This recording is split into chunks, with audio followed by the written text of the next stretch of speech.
Bienvenidos todos una vez más a bordo del Destructor 09. Como veis, hoy continuamos con esta sección de las especies de Star Wars. Y no sé en qué capítulo estamos, lo único que sé es que esta es la parte 2 de las especies de entornos boscosos o selváticos. Dicho esto, acompañadme en este emocionante viaje a través del universo de Star Wars.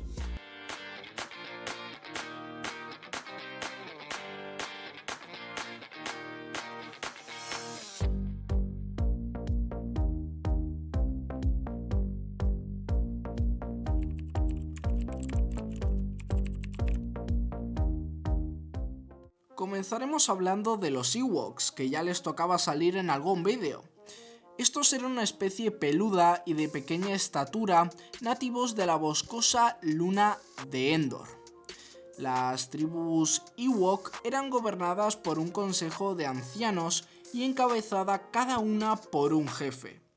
Los guerreros iban con prendas encapuchadas y colmillos de animales pequeños como trofeo. Vivían en aldeas en los árboles y les encantaba la música, sobre todo la música de percusión. Eran muy primitivos tecnológicamente, no tenían droides, naves ni blasters. En su lugar usaban lanzas y piedras o arcos y ondas para cazar y defenderse de sus enemigos. Eran pacíficos y amigables, pero estaban dotados de una gran curiosidad y confianza que les otorgó muchos problemas a lo largo de su historia. Poco se conoce de su historia más antigua como pueblo, pero lo que sí se sabe es que antes de la llegada del Imperio Galáctico, los Ewoks de la aldea del Árbol Brillante, liderados por el jefe Chirpa y el curandero Logray, mantuvieron contacto con extranjeros. Hubo un encuentro con los supervivientes de un accidente estelar, los niños Mace y Sindel Towani, cuyos padres habían sido atrapados por un Gorax. Chirpa se ofreció a ayudarles en el rescate y finalmente consiguieron salvarlos sanos y salvos. La familia se quedó a vivir en la aldea hasta que un día un grupo de extranjeros con Charal a la cabeza, que era una hermana de la noche, invadió la aldea. Durante el conflicto, toda la familia Towani murió, excepto Sindel, y muchos Ewoks fueron apresados. Por ello, Wicket Wystri Warrick, un valiente Ewok, se unió a Sindel para liberar a sus hermanos Ewoks. Misión que finalmente completaron con éxito, logrando así expulsar finalmente a los invasores. Tiempo después, la actividad imperial en la luna dio comienzo, estableciendo un generador de escudo para la segunda estrella de la muerte. Cuando los rebeldes lanzaron su ataque contra la estación de combate, los Ewoks ayudaron a luchar en el campo terrestre contra los soldados imperiales. Tras la victoria de los rebeldes, los Ewoks eran finalmente libres de la invasión. Continuemos ahora con los gamorreanos. Estos eran una especie con aspecto de cerdo verde que provenían del planeta Gamor. Pesaban unos 100 kilos, siendo así la mayoría bastante rechonchos. Su sociedad se organizaba en clanes liderados por un señor de la guerra.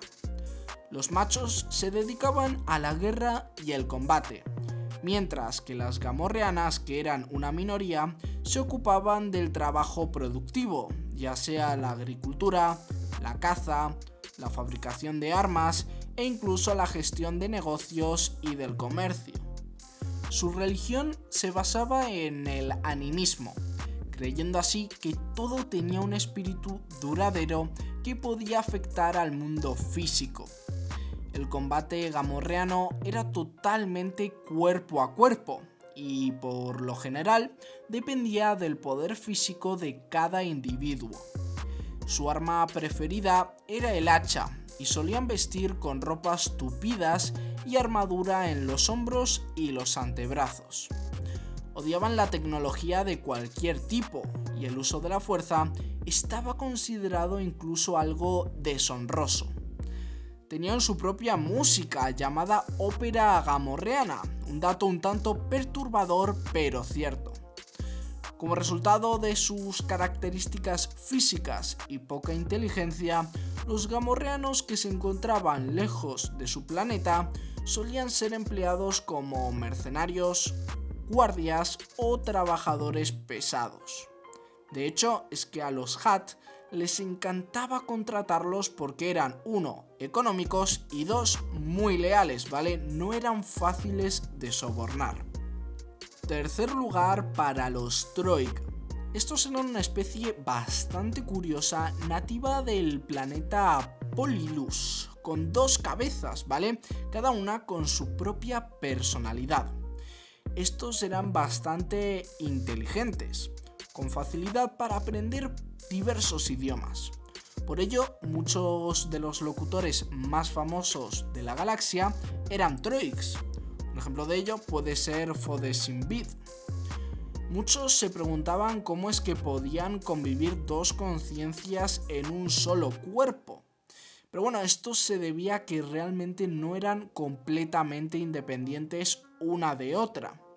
Había ciertos pensamientos instintivos que eran compartidos por ambos por una cuestión básica de supervivencia. Siguiente lugar para los nosaurianos. Estos eran una especie con cuernos que tenían ojos rojos y piel naranja, blanca y amarilla. Eran nativos del planeta Nuevo Plimpto, y lo curioso de ellos es que podían producir luz en su boca para comunicarse a distancia. Eran naturalmente calmados y serenos. Durante las guerras clon, la especie se unió a la Confederación de Sistemas Independientes y más tarde fue esclavizado por el Imperio Galáctico. El más famoso ejemplo de esta especie es Clegg Holdfast, el corredor de carreras de vainas que pudimos ver en el Bunta Eve. Siguiente puesto para los Idorianos. Estos eran una especie nativa del planeta Idor y con asentamientos en Takobo. Tenían 2 bocas, una a cada lado de su cuello, y su estructura de garganta no les permitía hablar básico. Por ello, la mayoría llevaban un traductor incorporado en su vida. Por lo general, los idorianos eran jardineros y filósofos pacíficos, pero siempre hay excepciones, como los cazarrecompensas Bedulga y Yonka. Los idorianos se integraron bien en la comunidad galáctica y fueron cruciales en los esfuerzos por restaurar muchos planetas que habían sido devastados por las guerras mandalorianas y la guerra civil Jedi. Esta especie amaba y adoraba a la madre selva de su planeta, siendo así muy ecologistas y llegando a vivir incluso en ciudades flotantes para no dañar la superficie. Y por último tenemos a los famosos Wookiees, pero no os voy a hablar mucho de ellos porque al fin y al cabo tenéis un vídeo de lo que sería la historia de Kashyyyk, y ahí pues ya hablo bastante de su historia. Pero voy a comentar algunas cosas que yo creo que son interesantes. Estos eran una especie peluda del planeta Kashyyyk, como os he mencionado, medían unos 2 metros o más de adulto y eran muy fuertes. Una de sus tradiciones más importantes era la de la deuda de vida. Cuando alguien salvaba la vida de un Wookiee, aunque este no fuera Wookiee, ellos acostumbraban a entregarse completamente al servicio de por vida a su salvador y a su familia. La deuda de vida de Chewbacca a Han Solo, que luego se extendió a una amistad, es uno de los más famosos ejemplos de una deuda de vida Wookiee. El idioma Wookiee más común era el Siriwok. Presentaban un feroz estilo de lucha, absteniéndose a los blasters y prefiriendo sus cuchillos Reik o sus poderosas ballestas. Al inicio de su historia, los Wookiees eran miembros del Imperio Infinito Rakata. Fue más tarde invadido su planeta por la corporación Serka y finalmente se unió a la República Galáctica tras la liberación de su planeta con la ayuda de Revan. Algunos Wookiees se hicieron maestros Jedi, y el pueblo fue representado en el Senado por el senador Yarua. Durante las guerras clon se defendieron de los separatistas, pero con el ascenso del Imperio al poder, su pueblo fue esclavizado. Por suerte, con el fin de la Guerra Civil Galáctica, los Wookiees fueron finalmente liberados por la Alianza de Planetas Libres. Pero bueno, hasta aquí el vídeo de hoy, espero que os haya gustado. Si es así, dejadme un like, suscribiros para no perderos nada de este fabuloso contenido, comentad qué otro vídeo queréis que traiga al canal y hasta la próxima.